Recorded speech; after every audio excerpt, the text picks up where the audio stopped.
ஒரு காலத்துல இந்தியாவுடைய வளர்ச்சி அப்படின்னா யோசிச்சு பார்த்தீங்கன்னா டிசிஎஸ், இன்ஃபோசிஸ் அப்படின்னு சொல்லி பெரிய பெரிய கம்பெனிஸ் அப்படியே காலர் போட்டுட்டு ஜாப் அப்படின்ற மாதிரிலாம் வந்து யோசிப்பாங்க. ஸோ இன்னைக்கு அதோட நிலைமை என்னடான்னு பார்த்தீங்கன்னா ஐடி இண்டெக்ஸை பார்க்கும்போது நமக்கே பரிதாபமா இருக்கிற மாதிரி இருக்கும். கிட்டத்தட்ட லாஸ்ட் ஃபியூ வீக்ஸாவே இறங்கு முகமா மட்டும்தான் இருக்கு.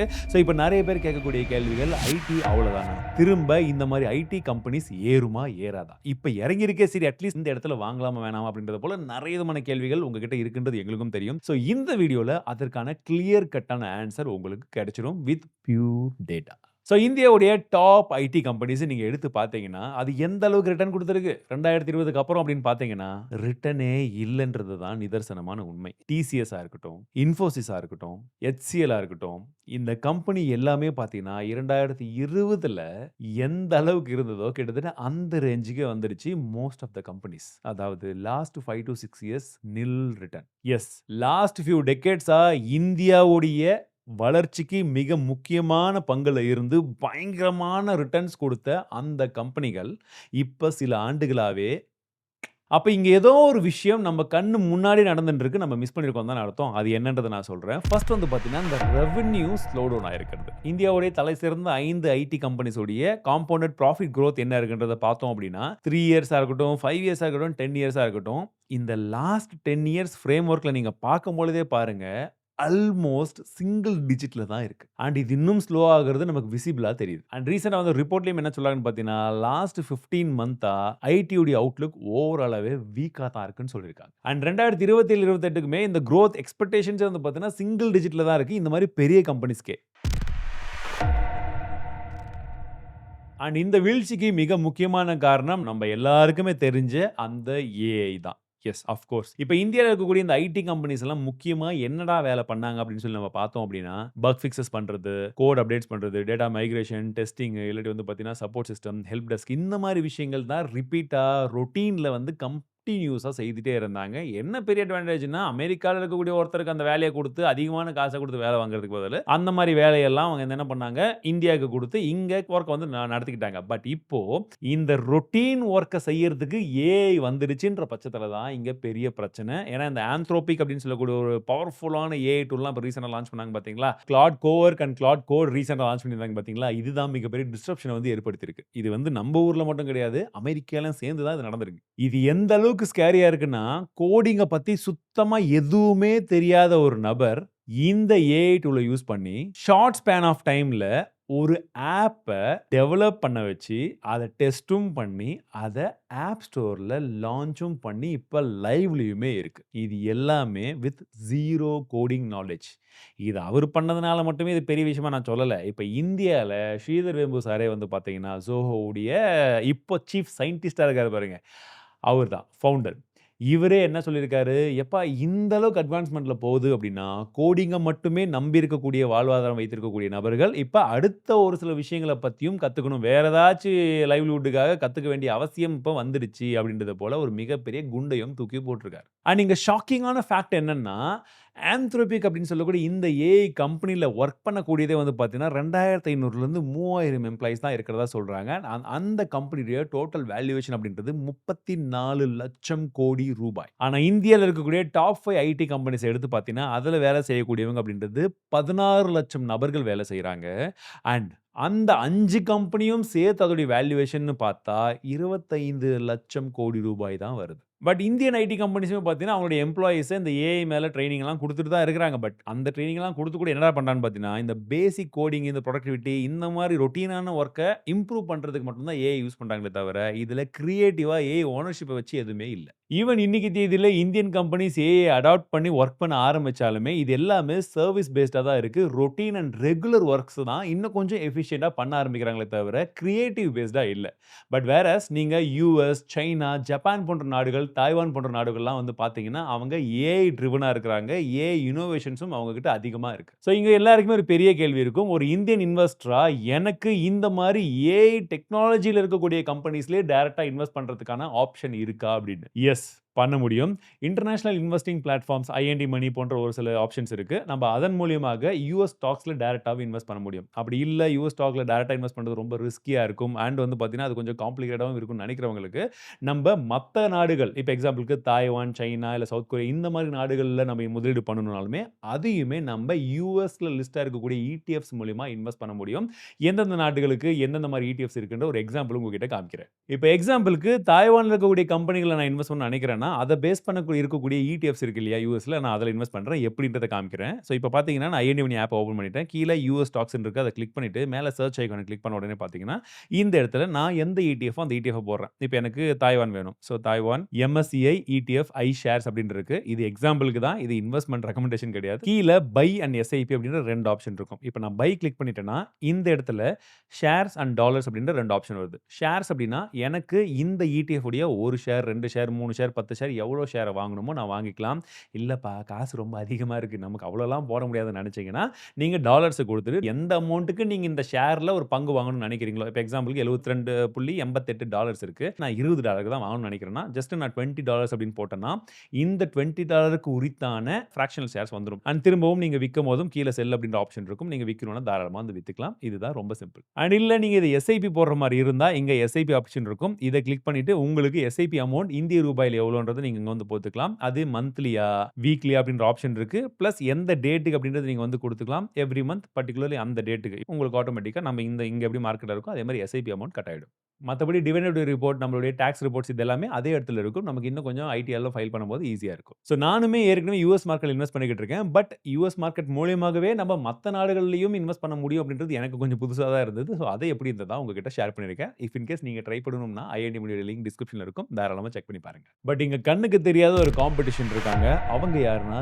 GCC, global capability centres. இது என்னப்பான்னு கேட்கிறவங்களுக்கு, இப்ப ஜெனரலி வெளிநாட்டுல இருக்கக்கூடிய ஒரு கம்பெனி என்ன பண்ணுவாங்க, இந்தியால இருக்கக்கூடிய இந்த மாதிரி ஐடி கம்பெனிஸ் கிட்ட பார்ட்னர்ஷிப் பண்ணி இவங்க கிட்ட ஒரு பெரிய வேலையை கொடுத்து, அவங்க அதுக்கப்புறம் அந்த வேலையெல்லாம் முடிச்சு திரும்ப அவங்க கிட்ட இருந்து வாங்கிப்பாங்க. இப்படி தான் இத்தனை நாள் நடந்துட்டு இருந்துச்சு. பட் இப்போ இந்த பெரிய பெரிய கம்பெனிஸ் எல்லாம் என்ன பண்றாங்கன்னா, குளோபல் கம்பெனிஸ் எல்லாமே அவங்களுடைய கேப்பபிலிட்டி சென்டர்ஸை இந்தியால ஒவ்வொரு இடத்துல ஓபன் பண்றாங்க. ஸோ இந்த மாதிரி கம்பெனிஸ் ஏன் ஜிசியை ப்ரிஃபர் பண்றாங்க அப்படின்னு வந்து பார்த்தீங்கன்னா, ஃபர்ஸ்ட் ஸ்கில் ஃபோர்ஸ் அவங்களுக்கு வந்து டைரக்ட்டா வந்து ஹையர் பண்ணிக்க முடியும். 2வது வந்து பார்த்தீங்கன்னா, காஸ்ட் எஃபெக்டிவா 40-60% வரைக்கும் அவங்களால சேவ் பண்ண முடியும். 3வது முக்கியமான விஷயம் டைரக்ட் கண்ட்ரோல் வந்து அவங்களால எடுத்துக்க முடியும்.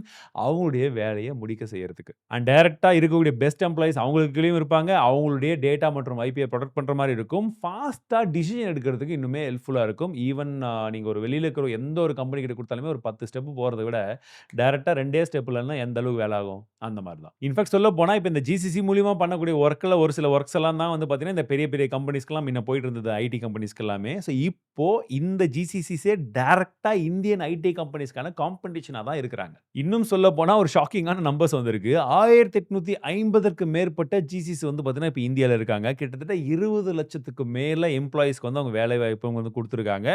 அண்ட் இது வந்து பார்த்தீங்கன்னா, 2030க்குள்ளாக 2400 ஜிசிசி சென்டர்ஸா வந்து இம்ப்ரூவ் ஆகும் அப்படின்றத போலயும் சொல்றாங்க. அண்ட் உலகத்துல இருக்கக்கூடிய ஓவரால் ஜிசிசில கிட்டத்தட்ட 53% ஆஃப் தி ஜிசிசி வந்து பார்த்தீங்கன்னா, இந்தியால மட்டுமே இருக்காங்க. ஸோ இன்னொரு விதத்துல பார்க்கும்பொழுது குளோபல் டாமினன்ஸ் இந்தியா கிட்ட இருக்கு இந்த ஜிசிசில. ஆனா இந்தியர் கம்பெனிக்கு அப்படின்னு வந்து பார்க்கும்போது இது ரொம்ப பெரிய சிக்கலாவும் மாறியிருக்கு. ஜிசிசி கம்பெனிஸ் ஏற்கனவே இந்தியாக்குள்ள நிறைய கம்பெனிஸ் வர ஆரம்பிச்சிருந்தாலுமே, அது ரீசென்ட் டைம்ஸ்ல அதிகமானதற்கான மிக முக்கியமான காரணம் ட்ரம்ப் தலைவர் நம்ம பண்ணார் இல்லையா? அந்த H1B விசாவுடைய காஸ்ட் இன்கிரீஸ் பண்ணது, நீங்க யாராச்சும் கூட்டிட்டு வந்தா இந்த அளவுக்கு அமௌண்ட் பே பண்ணணும். இந்த மாதிரி நிறைய விதமான விஷயங்கள் எல்லாம் தப்பிக்கிறதுக்கு என்ன பண்ணிட்டாங்க, நான் உன்னை செலவு பண்ணி இங்க கூட்டிட்டு வரதுக்கு, அந்த காசு நான் இவ்வளவு பேரை கூட்டிட்டு வர காசு நாங்க அங்கேயே ஒரு கடையை போட்டுறேன். நீங்க அங்க இருக்கிறவங்க எல்லாம் அந்த கடையில இருந்து ஒர்க் பண்ணுங்கன்ற மாதிரி நிறைய கம்பெனிஸ் முடிவு பண்ணிட்டாங்க. இந்திய ஐடி கம்பெனிஸ்லாம் வீக்கா இருக்கிற மாதிரி தான் நமக்கு தெரியும். பட் ஆக்சுவலி அவங்க ஃப்ரீ கேஷ் ஃப்ளோ நிறைய ஜெனரேட் பண்ணிட்டு தான் இருக்காங்க. இன்ஃபேக்ட் டிசிஎஸ் உடைய எக்ஸாம்பிள் எடுத்து நம்ம பார்த்தோம்னா, ஃபினான்ஷியல் 2025ல மட்டுமே பார்த்தீங்கன்னா 46,000 கோடி கேஷ் ஃப்ளோ அவங்ககிட்ட இருந்திருக்கு. ஆனா 98% ஆஃப் தட் அமௌண்ட் டிவிடெண்டாவே கொடுத்திருக்காங்க. அப்ப ஆர்&டில எவ்வளவு இன்வெஸ்ட் பண்ணியிருக்காங்கன்னு தெரியுமா? இப்ப இந்த ஸ்கிரீன்ஷாட்டை நான் உங்களுக்கு காமிக்கிறேன் பாருங்க. இந்திய ஐடி கம்பெனிஸான டிசிஎஸ், இன்ஃபோசிஸ், விப்ரோ அவங்க டோட்டல் ரெவென்யூ எவ்வளோ பெர்சன்டேஜ் ஆர்&டில ஸ்பெண்ட் பண்ணியிருக்காங்க. ஐஎன்ஆர்ல எத்தனை கோடி ரூபாயை வந்து ஸ்பெண்ட் பண்ணியிருக்காங்கிறது உங்களுக்கு வந்து காமிக்கிறேன். பட் அதே சமயத்தில் 2024ல நம்ம லாஸ்ட் இயர் கூட வேணாம், இன்னொரு வருஷம் முன்னாடி போயிடலாம். அந்த டைம்ல அமெரிக்க ஐடி கம்பெனிஸ் எந்த அளவுக்கான ரெவென்யூ ஜென்ரேட் பண்ணியிருக்காங்க, அதில் எவ்வளோ பெர்சன்டேஜ் ஆர்&டில இன்வெஸ்ட் பண்ணியிருக்காங்க, அது எந்த அளவுக்கு ஆர்&டில ஐஎன்ஆர்ல டிரான்ஸ்லேட் ஆயிருக்குன்றதை நீங்கள் பார்த்தீங்கன்னா மேசிவ் நம்பர்ஸ். ஸோ பர்சன்டேஜ் வைஸாக நம்ம பார்க்கும்போதே மிகப்பெரிய அளவிலான இன்வெஸ்ட்மெண்ட் R&Dல அமெரிக்க கம்பெனிஸ் பண்ணியிருக்காங்க. இதுதான் மிகப்பெரிய பிரச்சனையே. இங்க வருமானம் வந்தப்போ, ரெவென்யூ வந்தப்போ அத ப்ராஃபிட்டா வந்து வச்சு R&Dல போட்டு இன்னும் டெவலப் பண்ணாம, திரும்ப எல்லாருக்கும் குடுத்து, ஓட்டுன மிஷின மட்டுமே தான் இவங்க ஓட்டிட்டு இருந்திருக்காங்க. அமெரிக்கால தான் ப்ரோ இது எல்லாமே இருக்கு. அதனால தான் ப்ரோ அவங்களால குரோ பண்ண முடியுது. இந்திய கம்பெனிகள்லாம் பாவம் ப்ரோ. இங்க நமக்கு வந்து அந்த மாரி ஆப்ஷன்ஸ் எல்லாம் கிடையாது அப்படின்னு சொல்லி யோசிச்சீங்கன்னா, அதான் கிடையாது. ஏன்னா இந்தியர்கள் இந்தியாவே மிஸ் பண்ண பல ஆப்பர்ச்சுனிட்டீஸ் இருக்கு. அதுல ஒரு முக்கியமான கதைய பத்தி நான் சொல்றேன். நமக்கு எல்லாருக்குமே தெரியும் விஷால் சிக்கா. இவர் வந்து பார்த்தீங்கன்னா, யாருன்னு சொல்லணும் எல்லாருக்குமே தெரிஞ்ச மாரி அப்படின்னா, இன்ஃபோசிஸ் உடைய நான் ஃபேமிலி மெம்பர்ல இருந்து வந்த ஃபர்ஸ்ட் சிஇஓ இவர் தான். சரி இவர் யாருன்னா இந்தியால பொறந்தவர். பிளஸ் இவர் வந்து பார்த்தீங்கன்னா PhD இன் ஸ்டான்ஃபோர்ட் வந்து பார்த்தீங்கன்னா மிஷின் லேர்னிங்ல 1990ல அப்பவே பண்ணியிருக்காரு. அண்ட் ஏர்லி ஸ்டேஜ்ல வந்து CTOவா இருந்திருக்காரு SAPல. அதுக்கப்புறம் வந்து பார்த்தீங்கன்னா இன்ஃபோசிஸ் சிஇஓ 2014ஆம் ஆண்டு இவர் வந்து பதவி ஏற்றிருந்தாரு. அதுக்கப்புறமா வந்து பார்த்தீங்கன்னா 2014ல இருந்து 17 அப்பவே. ஸோ இந்த மாதிரி ஒரு அட்வான்ஸ்டான ஒரு கம்ப்யூட்டிங் சிஸ்டம் வரப்போகுது. Which is almost our machine லேர்னிங்ல இருந்ததுனால AI மாதிரியான ஒரு விஷயங்கள் வரும், வேகமாவே வரும் அப்படின்றதெல்லாம் அவர் முன்கூட்டியே கணிச்சிருக்காரு. அண்ட் இத பத்தி அவங்களுடைய மீட்டிங்லயுமே அவங்க ஆபீஸ் அவங்க கம்பெனி மீட்டிங்லயுமே நிறைய தடவை வந்து பேசியிருக்காரு. அதை நோக்கி கம்பெனியோட வந்து மூவ் வந்து இருக்கணும்ன்றது போலயும் நிறைய டைம் ப்ரோபோஸும் பண்ணியிருக்காரு. இன்ஃபேக்ட் 2015லயே ஓப்பன் ஏஐல இன்ஃபோசிஸ் இன்வெஸ்ட் பண்ணணும் அப்படின்னு சொல்லி எதிர்பார்த்த ஒரு நபராக இவர் இருந்திருக்காரு. பட் இவருடைய டிசிஷனுக்கு போர்ட் மெம்பர்ஸ் ஒத்துக்கல அப்படின்றதுனால அது கம்ப்ளீட்லி ஷட் டவுனும் ஆயிடுச்சு அந்த பிளான். அதுக்கப்புறம் தொடர்ந்து பலவிதமான பிரச்சனைகள், பலவிதமான எதிர்ப்புகளும் இவருடைய ஃபியூச்சரை நோக்கி இருந்த சிந்தனைகளுக்கு வந்து இருந்த காரணத்தால இவர் விலகிட்டதா வந்து சொல்றாங்க. இதெல்லாம் இப்போ வந்துட்டு இருந்த நியூஸ் தான். பட் அதுக்கப்புறம் இவர் என்ன பண்ணியிருக்காரு அப்படின்னு பார்த்தீங்கன்னா, வைனை அப்படின்ற ஒரு ஏஐ கம்பெனி ஓப்பன் பண்ணியிருக்காரு. பிளஸ் போர்ட் ஆஃப் ஏ அட்வைசர்ஸ்லயும் இருக்காரு. எங்கன்னு பார்த்தீங்கன்னா Oracle, GSK, BMW அண்ட் ஸ்டான்ஃபோர்ட்ல. ஈவன் TCS இப்போ ரீசென்ட் டைம்ஸ் வந்து பார்த்தீங்கன்னா இவர் கூட பார்ட்னர்ஷிப்பும் பண்ணியிருக்காங்க. அண்ட் இப்போ இந்த வீடியோ நான் ஷூட் பண்ணிட்டு இருக்கக்கூடிய சமயத்தில் இந்தியாவுடைய ஏஐ சமிட் நடந்துட்டு இருக்கு. அந்த சமிட்டுக்கும் அவர் வராரு. அவருடைய வியூவை அண்ட் அவருடைய நாலேஜை ஷேர் பண்றாரு. ஸோ அவருடைய வார்னிங் எந்த மாதிரி இருந்ததுன்னா, நம்ம தொடர்ந்து இந்த மாதிரி இருந்தோம் அப்படின்னா கண்டிப்பாக நம்மளுடைய மார்ஜின்ஸ் 25%லேருந்து 15% குறைஞ்சிரும்னு சொல்லியிருந்திருக்காரு கம்பெனிஸ்களுக்கு, பெரிய பெரிய ஐடி நிறுவனங்களுக்கு. அண்ட் முக்கியமாக வந்து பார்த்தீங்கன்னா, அண்ட் இன்னுமே அவர் என்ன சொல்றாருன்னா, இன்னைக்குமே India is more capable of doing these things. ஏன்னா வெறும் US சைனாவால் மட்டும்தான் பண்ண முடியுன்ற விஷயமே இது வந்து கிடையாது. இது ஒன்றும் அவ்வளோ பெரிய கண்ணு கெட்டாத ஒரு விஷயமும் வந்து கிடையாது. இன்றைக்குமே இந்தியாவில் வந்து பார்த்தீங்கன்னா 18% ஆஃப் த வேர்ல்டு பாப்புலேஷன் நம்ம கிட்ட தான் இருக்குது. ஸோ நம்மளால் ஏஐ ஸ்கில்ஸை வந்து ஈஸியாக வந்து லேர்ன் பண்ணிக்க முடியும். அண்ட் இப்பயும் இது வந்து இன்னுமே லேட் ஆகலை, இட்ஸ் நாட் டூ லேட் அப்படின்றது போலையும் சொல்லியிருக்காரு. ஸோ இதனால மட்டுமே இந்தியன் ஐடி செக்டார்ஸ் மொத்தமே காலின்னு நினச்சிடாதீங்க. ஏன்னா இப்போது கொஞ்சம் ஆக்கப்பூர்வமாக ஸ்டெப் பை ஸ்டெப் இனிஷியேட்டிவ் அப்படின்னு சொல்லுவாங்க இல்லையா, லாங் டேர்ம் ஃபியூச்சரை மனசில் வச்சு இந்த முடிவு எடுத்திருக்காங்கன்னு நான் நம்புகிறேன். ஏன்னா TCS வந்து பார்த்தீங்கன்னா இப்போ world's largest AI data centre வந்து உருவாக்குறதுக்கு பிளான் பண்ணிருக்காங்க. அண்ட் கூடவே TCS AMD கூட கொலாபரேஷன் பண்ணியிருக்காங்க. இன்ஃபோசிஸ் வந்து பார்த்தீங்கன்னா ஆந்த்ரோபிக் கூட வந்து கொலாபரேஷனுக்கு வந்து இப்போ பேச்சுவார்த்தை நடந்து அதுவும் ஓகே ஆயிடுச்சு. பட் இது வந்து ஜென்ரலாக இந்த ஒர்க்கை எஃபிஷியண்டாக பண்ணுறதுக்கு மட்டுமா, இல்லை அவங்க கிட்ட இருந்து டெக்னாலஜி ஷேரிங்கும் வாங்கி ஓவராலாக கூட்டு சேர்ந்து இங்கே நம்ம டெவலப்மெண்ட் R&Dல இம்ப்ரூவ் பண்ண போகிறோமான்றது தான் மிகப்பெரிய $1 மில்லியன் கொஸ்டினாக இருக்க போகுது. ஏஐ டூலை யூஸ் பண்ணி மற்றவங்களுக்கான வேலையை செய்கிற இடத்துல இருந்து ஏஐ இன்வென்ட் பண்ணி நம்மளுடைய டூல் மூலியமாகவே நம்ம அதுக்கான சொல்யூஷனையும் கொடுக்குற இடத்துக்கு வந்தால் மட்டும்தான் இதுக்கான ஒரு ப்ராப்பர் இடம் வந்து கிடைக்கும். எக்ஸாம்பிளுக்கு இப்போ சைனா பண்ணுற மாதிரி, சைனா வந்து பார்த்தீங்கன்னா அமெரிக்காவை கண்டிப்பாக வந்து ஒதுக்கிட்டாங்க. மொத்தமாக அவங்க ஏஐல இப்போ கிட்டத்தட்ட அமெரிக்காவுக்கு டஃப்பாக கொடுத்துட்டாங்க. ஒரு சில இடத்துல பீட்டே பண்ணிட்டாங்க. இப்போ ரீசெண்டாக வந்து பார்த்தீங்கன்னா சீடன்ஸ் 2.0 வந்துச்சு. அதெல்லாம் வேற லெவலில் இருக்குது பைடான்ஸ்து. அந்த அளவுக்கு யாரும் எதிர்பார்த்தே இருக்க மாட்டாங்க. பட் இந்தியாவில் அந்த மாதிரி எந்த டூலுமே வந்து கிடையாது. காம்படிஷன் அந்த அளவுக்கு நெக் டு நெக் போயிட்டு இருக்கு அவங்களுடைய சொந்த முயற்சினால. பட் இந்தியா இன்னுமே பின்தங்கி இருக்கு.